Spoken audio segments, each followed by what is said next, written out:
திருமூலர்.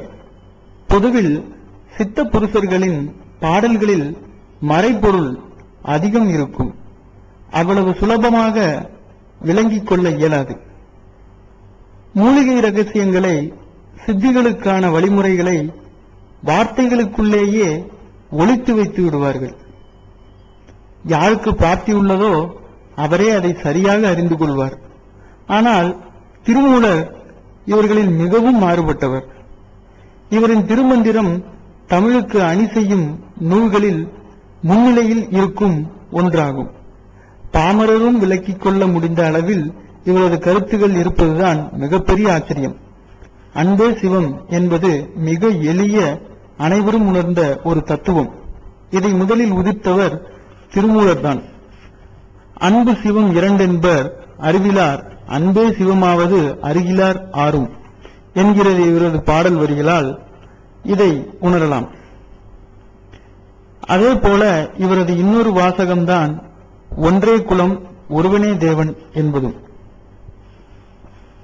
தமிழாய்ந்த புலவர்கள் தேவார திருவாசகத்தை விடவும் மிக அதிகம் வியந்தது திருமூலரின் திருமந்திரத்தை எண்ணித்தான். வேளாளர் மரபில் வந்தவராக கருதப்படும் திருமூலரின் இயற்பெயர் சுந்தரன் என்பதாக தெரிகிறது. இந்த சுந்தரனுக்கு கைலாயத்தில் இறைவன் பரமனுக்கு வாகனமாயும் கைலவம்பதிக்கே காவலாகவும் உள்ள நந்திதான் குரு. நந்தியிடம் உபதேசம் பெற்று யோக மார்க்கத்தில் புகுந்து சுந்தரன் கைலையிலிருந்து புறப்பட்டு பொய்கைக்கு சென்று அகத்தியரை தரிசிக்க விரும்பினார். அப்படியே பூ உலகில் எங்கெல்லாம் இறைவன் இறைவியின் அச்சாரூபமும் ஆகம சிறப்பும் உள்ளதோ அங்கெல்லாம் சென்று வழிபாடு செய்ய தீர்மானித்தார். எல்லோரும் பூ உலகில் வழிபட்டு கைலையை அடைந்து இறைவனோடு கலப்பார்கள். இதுதான் உயிர்களுக்கான மோட்ச விதி. திருமூலர் இவர்களில் வேறுபட்டுத்தான். ஆச்சரியம். காரணம், நந்தியம்பெருமானிடம் முற்ற உபதேசமும் கைலாய தாக்கமும் மானுட வாழ்வை நெறிப்படுத்த அவருக்குள் தூண்டுதலை ஏற்படுத்தின. இறைவனது திருவுள்ளமும் அதுதான். அதனாலேயே சுந்தரனின் பயணமும் பொதிகை, ஸ்ரீசைலம், காளஹஸ்தி, வாரணாசி என்று புனித தலங்களை நோக்கி அமைந்தது. அப்படியே சிதம்பரம் வரை வந்துவிடும். சுந்தரன் திருவாடுதுறை பக்கமாய் வான்வெளியே பயணிக்கிறார். கைலாய பரம்பரையில் வரும் சுந்தரனுக்கு அட்டமா சித்தியெல்லாம் மிக எளிதாக வசப்பட்ட ஒரு விஷயம். அதில் ஒன்றுதான் லகிமா எனும் ஆற்றல். இந்த ஆற்றலால் பஞ்சு போல ஆகி மிதந்து திரிய முடியும். எனவே பறவை போல பறப்பதோ நீர்மேல் நடப்பதோ எல்லாம் பெரிய விஷயங்களே இல்லை. திருவாடுதுறையை ஒட்டிய ஒரு கிராமத்தில் மூலன் என்னும் மாடு மேய்ப்பவனை காண்கிறார் சுந்தரன். குழல் எடுத்து ஊதியபடியே கோகுலத்து கண்ணன் போல் அவன் மாடுகளை ஒன்று கூட்டி மகிழ்விக்கும் விதம் அவரை ஈர்க்கிறது. அப்பொழுது அவர் பார்க்க ஒரு சர்ப்பம் மூலனை தீண்டிட மூலன் இறக்கிறான். மாடுகள் பரிதவிக்கின்றன. சில மாடுகள் திசை தெரியாமல் பிரிந்து செல்ல முயல கன்றுகள் தாய் பசுவை பிரிந்து தேம்பி அழப்பார்க்கின்றன. பூ உலக சஞ்சாரத்தில் சுந்தரன் கண்ட காட்சி மனதை நெகிழ்விக்க உடனடியாக அந்த ஆவணத்திற்கு அன்பு மழை பொழிய தீர்மானிக்கிறார் சுந்தரன். அட்டமா சித்திகளில் ஒன்றான பரகாய பிரவேசம் எனும் கூடுமாறும் வித்தை கை கொடுக்கிறது. தனது உடம்பை அந்த மாடுகள் மாந்தரடிய படி இருக்கும் கிராமத்து மலை குகையில் உதிர்த்துவிட்டு சூக்கும உடம்புடன் மூலன் உடல் கிடக்கும் இடத்திற்கு வந்து அவன் உடம்புக்குள் புகுகிறார். இங்கிருந்துதான் சுந்தரன் திருமூலனாக மாறுகிறார். மாடுகளும் மகிழ்கின்றன. அன்போடு வீடு திரும்பி பட்டியலில் அடைபெறுகின்றன. திருமூலருக்குள்ளேயும் ஒரு நிறைவு. ஆனால் பூ உலகின் விதியின் வலிமையை சுந்தரனாகிய திருமூலர் உணர வேண்டுமே. மூலன் மனைவி திருமூலரை தன் கணவன் என்று எண்ணி தீண்டி பார்க்கிறாள். அவளது கற்புக்கு தன்னால் ஊர் வந்துவிடக்கூடாது என எண்ணி அவளை தவிர்க்கிறார். அப்படியே தத்துவங்களையும் உதிர்க்க தொடங்க அவள் திகைத்து போகிறாள். அவள் வரையில் குழப்பமே மிஞ்சுகிறது. தன் கணவனுக்கு ஏதோ ஆகிவிட்டதாக அவள் கருத திருமூலரும் தாமதியாமல் நடந்ததை கூறி, இந்த உடல்தான் உனக்கு சொந்தம், உயிரில்லை என்கிறார். அவளோ நம்ப மறுக்கிறார். தன் உறவினர்களையும் ஊர் பெரியவர்களையும் கூட்டி நியாயம் கேட்கிறார். அவர்களிடமும் நடந்ததை கூறிடும் திருமூலர் தன் கூற்றை நிரூபிக்க தனது உடல் கிடக்கும் மலைக்குகைக்கு அவர்களுடன் செல்கிறார். ஆனால் அங்கே உடல் இல்லை. அந்த குகைக்குள் அடங்கும் ஒரு கொடிய மிருகம் தின்று விடுகிறது.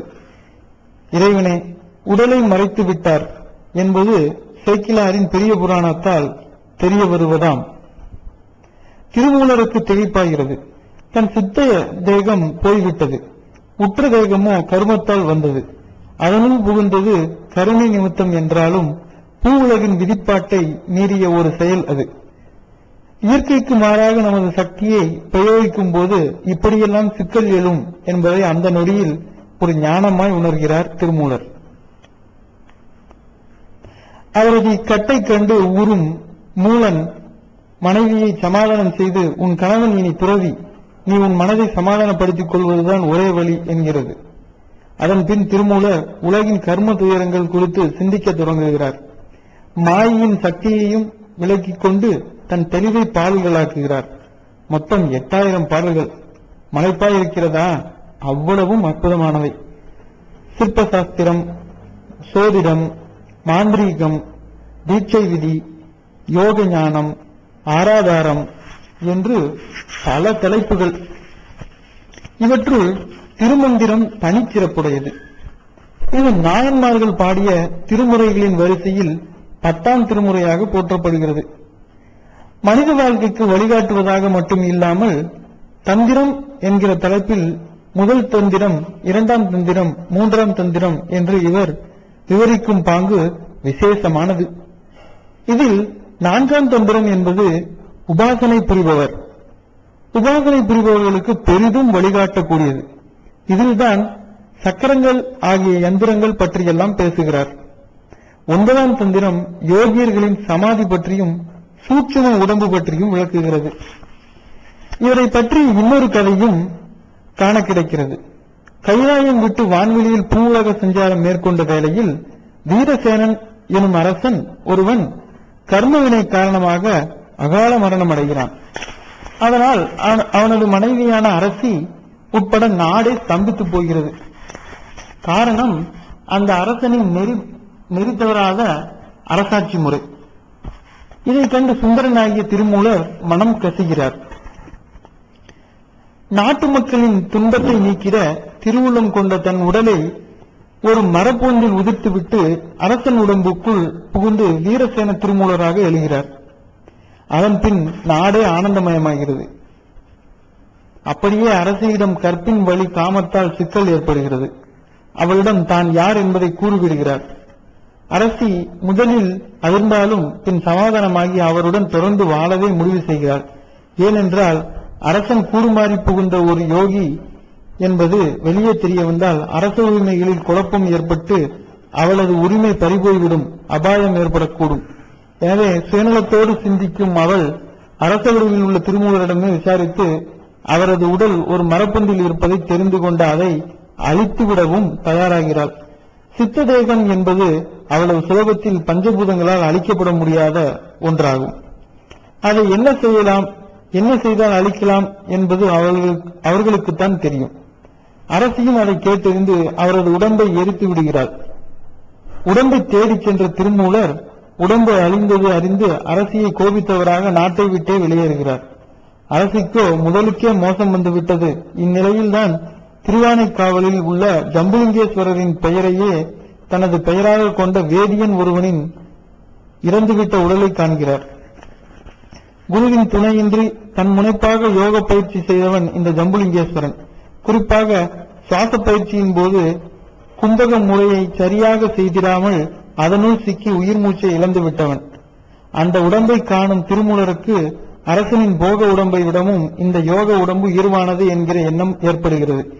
எனவே அரச உடலை ஒரு மரத்தில் உதித்துவிட்டு அதை யாரும் காணாவண்ணம் மண்ணையும் இலைதளையும் போட்டு மூடி சூளை செங்கற்கல்களை பூசுவது போல பூசி மெழுகிவிடுகிறார்.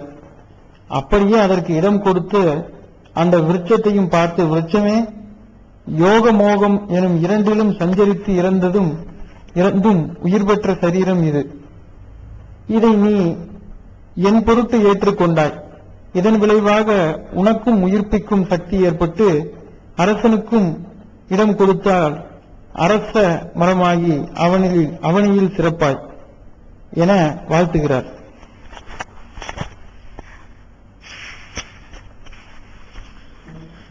இப்படி திருமூலரால் தீண்டப்பெற்று தன்னுள் ஒரு ஜீவமாற்றம் பெற்ற மரமே அரச மரமாகும் என்பர். அதன் பின் ஜம்புலிங்கேஸ்வரன் உடம்பில் புகுந்த திருமூலர் தான் பூ உலகில் இப்படி உடம்பால் படும் பாட்டை உணர்ந்தும் அதிலிருந்து முக்தி பெறும் நிலையை அடையவும் தான் பெற்ற உபதேச கருத்துகளாலும் பூ உலக அனுபவங்களையும் கருத்தில் கொண்டு பாடல்கள் செய்தார். இவர் கூறாத விஷயமே இல்லை எனும் அளவிற்கு அவை நமக்கு இன்றும் வழிகாட்டியபடி உள்ளன. பொதுவில் மானிட பிறப்பெடுத்த ஒருவர் மெல்ல அதிலிருந்து விடுபட்டு சித்த நிலைக்கு செல்வார். ஆனால் திருமூலர் விஷயமே தலைகீழானது. அவர் சித்த நிலையிலிருந்து மானிட நிலைக்கு வந்து எல்லாவித வாழ்க்கைப்பாடுகளையும் அனுபவித்து அறிந்து தன் அனுபவ சாரமாகவே பாடல்களை உலகுக்கு கொடுத்தவர். திருமூலர் பற்றி சிந்தித்தால் இப்படி நிறைய சிந்திக்க தோன்றும். அப்படியே நம் பழம் பெருமைதான் எத்தனை வலியது என்றும் தோன்றும். அடுத்து வருபவர் திருமூலரின் சீடர்களில் ஒருவனான காலாங்கிநாதர்.